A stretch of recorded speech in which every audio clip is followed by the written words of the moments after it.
साथियों, इस वीडियो में हम 4 चीज़ों का अध्ययन करेंगे। तो सबसे पहला है 4 चीज़ों का अध्ययन करेंगे, यानी तंत्रिका आवेग की उत्पत्ति कैसे होती है। तो सबसे पहला हम देखेंगे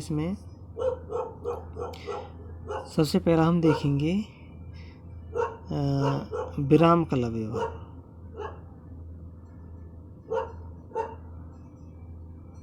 विराम कला विभव, विराम कला विभव देखेंगे। दूसरा पढ़ेंगे हम क्रियात्मक विभव।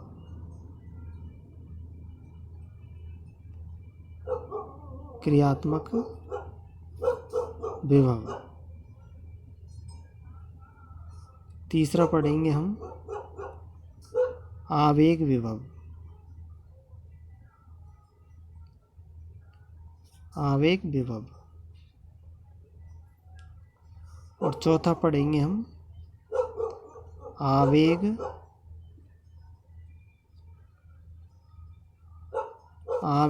क्रियात्मक विभव। क्रियात्मक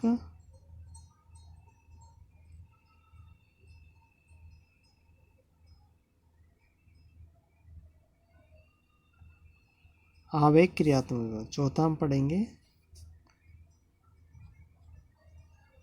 आवेग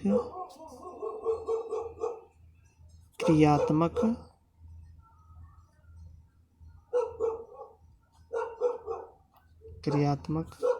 विभव। तो ठीक है, हम शुरुआत करते हैं कि तंत्रिका आवेग की उत्पत्ति कैसे होती है। तो तंत्रिका आवेग की उत्पत्ति।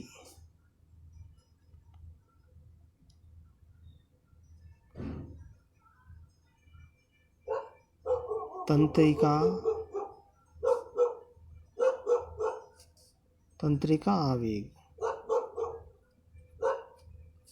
आवेग की उत्पत्ति। तो तंत्रिका कोशिका हमेशा ध्रुवित अवस्था में होती है। ध्रुवित अवस्था का मतलब होता है तंत्रिका झिल्ली है। तंत्रिका झिल्ली के बाहर की तरफ पॉजिटिव चार्ज होता है और अंदर की तरफ नेगेटिव चार्ज होता है। तो ऐसी स्थिति को हम ध्रुवित अवस्था कहते हैं, यानी कि एक तरफ धनावेश का होना और एक तरफ विपरीत आवेश का होना, यानी कि दोनों सिरों पर विपरीत आवेशों का होना ही क्या कहलाता है? ध्रुवता कहलाती है।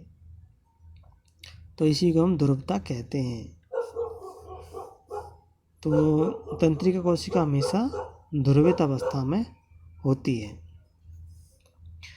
जब तंत्रिका कोशिका विराम अवस्था में होती है, किसी प्रकार का आवेग संचरण नहीं होता है, तब ऐसी स्थिति में बाहर की तरफ पाए जाते हैं सोडियम,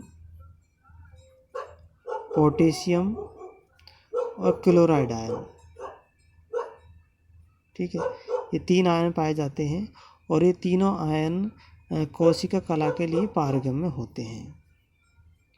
ठीक है, लेकिन जो 2 आयन हैं सोडियम क्लोराइड आयन, ये क्या है?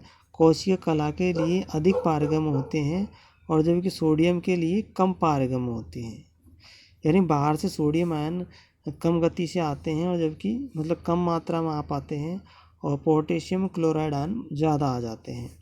और जो कोशिका द्रव्य होता है, इसमें प्रोटीन के कण भी पाए जाते हैं।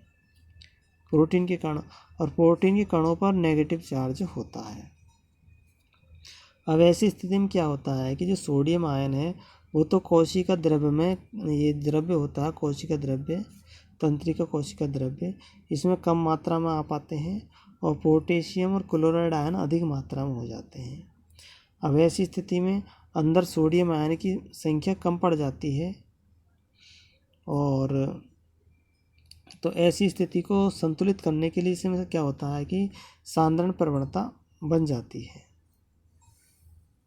सांद्रण प्रवणता बन जाती है, यानी कि बाहर धनायनों में कमी हो जाती है और अंदर क्या होता है, क्लोराइड ऋणावेश और पोटेशियम आयन की सांद्रता में वृद्धि हो जाती है।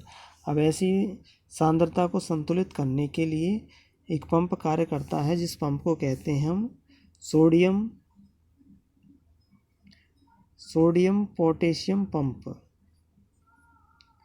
सोडियम पोटेशियम पंप कहते हैं।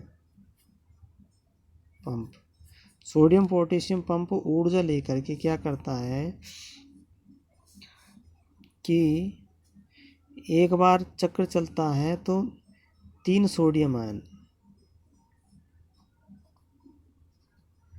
3 सोडियम आयन बाहर निकल जाते हैं, और जबकि 2 पोटेशियम आयन अंदर आ पाते हैं। 2 पोटेशियम आयन क्या होते हैं, अंदर आ जाते हैं। और ये 2 पोटेशियम आयन क्या हो जाते हैं, अंदर आ जाते हैं। तो हमने देखा कि यहाँ पे सोडियम आयन की संख्या कोशिका द्रव्य के अंदर पहले से ही कम थी और पोटेशियम आयन की संख्या पहले से ज़्यादा थी। तब भी क्या है, सोडियम पोटेशियम पंप चला, और सोडियम पोटेशियम पंप चल करके क्या करता है, सोडियम की मात्रा पहले से कोशिका द्रव्य के अंदर कम थी, फिर भी क्या करता है, सोडियम आयनों को भी बाहर फेंकने का काम करता है और पोटेशियम आयनों को अंदर लाने का काम करता है। तो एक बात तो यहाँ थी कि सोडियम पोटेशियम जो पंप है वो क्या करता है, सोडियम आयन के विपरीत कार्य करता है, जबकि पोटेशियम आयन के अनुदिश ही काम करता है। अब ऐसी स्थिति में क्या होता है कि कोशिका झिल्ली के बाहर क्या हो जाता है, कोशिका झिल्ली के बाहर की तरफ सोडियम आयन आ जाने से पॉजिटिव चार्ज आ जाता है और अंदर नेगेटिव चार्ज आ जाता है। तो ऐसी स्थिति को कहते हैं ध्रुवित अवस्था। ऐसी स्थिति को ध्रुवित अवस्था कहते हैं। और बाहर का विभव और अंदर के विभव के अंतर को विराम कला विभव कहते हैं, क्योंकि बाहर पॉजिटिव चार्ज है और अंदर नेगेटिव चार्ज है, तो इसको हम कहते हैं विराम कला विभव, यानी विद्युत विभव में अंतर को। अब आगे चलते हैं, आगे देखते हैं हम कि जैसे ही, तो ये स्थिति तो हमने पढ़ी विराम अवस्था की। अब हम पढ़ते हैं कि जैसे ही कोई आवेग आता है, चलो देखते हैं, जैसे ही कोई आवेग आता है, जैसे कि हमारे ये हाथ है, ठीक है। अब हाथ को जैसे ही हम किसी नुकीली चीज़ से, नुकीली कील है, अब नुकीली कील से जैसे हमारे पैर को टच करेगी, टच करते ही क्या है कि इसके अंदर हलचल पैदा होती है। हलचल पैदा होते ही कोशिका झिल्ली के बाहर सोडियम आयन होते हैं, और सोडियम आयन इतने डरपोक होते हैं कि जैसे ही यहाँ कोई हलचल हुई, यानी कि आवेग उत्पन्न होता, तुरंत सोडियम आयन को पता चल जाता है। और सोडियम आयन डर के मारे सीधे कहाँ जाते हैं, कहते हैं तंत्रिका झिल्ली से कह देते हैं कि भाई यहाँ से क्या हमारे लिए रास्ता छोड़ो, रास्ता खोलो, हमें अंदर जाना, क्योंकि बाहर खतरा है हमें। तो सोडियम आयन तुरंत ही क्या डर जाते हैं और सीधे क्या करते हैं, कोशिका कला के अंदर प्रवेश कर जाते हैं। और सोडियम आयन कोशिका कला के अंदर प्रवेश कर जाते हैं, तो इससे क्या होता है कि कोशिका कला के अंदर पॉजिटिव चार्ज आ जाता है, और इधर तो पहले से नेगेटिव चार्ज था और सब जगह पर, क्योंकि यहीं पे ये कील चुभी थी, तो इसी क्षेत्र में ही सोडियम आयन अंदर प्रवेश करेंगे। तो इतनी भारी मात्रा में एकदम सोडियम आयन अंदर प्रवेश कर जाते हैं और फिर रुक जाते हैं। और इस तरह से सोडियम आयन के अंदर प्रवेश करने से अंदर क्या आता है, पॉजिटिव चार्ज आ जाता है। तो फिर इसके विपरीत जो बाहर की तरफ है वो क्या हो जाता है, नेगेटिव चार्ज आ जाता है। तो इसको हम बताते हैं। तो इधर देखते हैं, तो यहाँ क्या आ गया, सोडियम आयन के अंदर आने से, सोडियम आयन अंदर आ गया बाहर से, तो इधर पॉजिटिव चार्ज आ जाता है और बाहर क्या होता है, नेगेटिव चार्ज आ जाता है। तो नेगेटिव चार्ज, तो ऐसी स्थिति में क्या ध्रुवता बदल जाती है। पहले पॉजिटिव बाहर था और अंदर नेगेटिव था, अब कील चुभते ही विध्रुवता आ जाती है, यानी कि ध्रुवता बदल जाती है। तो इस ध्रुवता के बदलने को हम क्या कहते हैं, विध्रुवण कहते हैं। ध्रुवण, ध्रुवता बदल गई तो इसको विध्रुवण कहते हैं।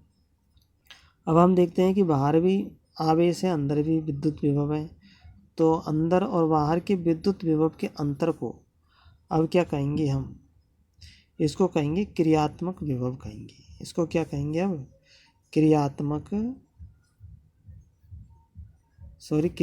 विभव कहेंगे। ठीक है, समझने के लिए इसको अब हम क्रियात्मक विभव कहेंगे। ठीक है, अब यहाँ तक की बात क्लियर हुई। अब आगे चलते हैं कि जैसे ही यहाँ पॉजिटिव चार्ज आया और यह नेगेटिव चार्ज है, तो पॉजिटिव और नेगेटिव चार्ज दोनों पास पास में है, तो इसके जब अंतर को निकालेंगे हम, इस पॉजिटिव के और इस नेगेटिव के अंतर को निकालेंगे, तो ये अंतर क्या कहलाएगा, आवेग विभव कहलाएगा, आवेग विभव कहेगा। और जब आवेग विभव उत्पन्न होगा तो क्या है, विद्युत आवेग का संचरण होएगा, यानी कि पॉजिटिव से नेगेटिव की ओर और इस तरह से आगे बढ़ता हुआ सिनेप्टिक तक चला जाएगा।